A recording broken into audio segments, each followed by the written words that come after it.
Ritual শুরু হওয়ার আগেই প্রিয়াঙ্কা চলে এসেছিলো 12:30টায়, তাই সকালে শাড়ি ড্রেপিংটা ও করে দিয়েছিল। আর তারপর বউ ভাতের যা ফ্যাব লুক ক্রিয়েট করেছিল তোমরা অনেকেই ছবি টবিও দেখতে পেয়েছো। সত্যি কথা বলতে এই দিনকের লুকটা অসাধারণ ছিল। তারপরে এই যে বাবাকে আমি ফটো পোজ দিতে হেল্প করছিলাম, আর এই পুচকিটা আমাদের সাথে রিলসও বানাচ্ছিল। এই দিন শুধু ছবি তুলেছি আর আমার হল্লাপাটি চলে এসেছে।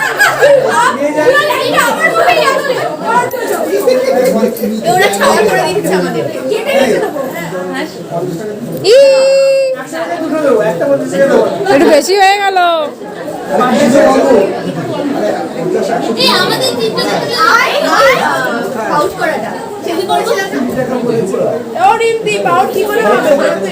হ্যাঁ, এই জায়গাটা চুলটা সরা।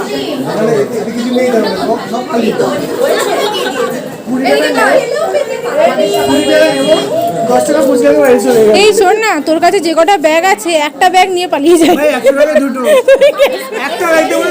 এই ব্যাগটা আমার পছন্দ হচ্ছে। কত দাম ভাই? 100 টাকায় দুটো ভাই, একটাই আছে 50 টাকায় ছেড়ে দেবো। এখনই নিয়ে চলে যাবো। মারবে আমাকে ভাই, মেন রোড অব্দি মারতে বাইরে এসে দেখি মা আবার নিজের জামাইয়ের সাথেও ফটো পোজিং করছে। যাই হোক, আমার সমস্ত বন্ধু বান্ধবীরা আর আমার কাজিন সিস্টার ব্রাদার আত্মীয় স্বজনরা না থাকলে হয়তো বিয়েবাড়িটা এতখানি সাকসেসফুলি তো না, বিকজ যে কোনো বড় অনুষ্ঠান সবাই একসাথে থাকলে তবেই সেখানে আনন্দ হয় আর মুহূর্তগুলো এনজয়। হ্যাঁ ঠিক আছে। এদিকে এটা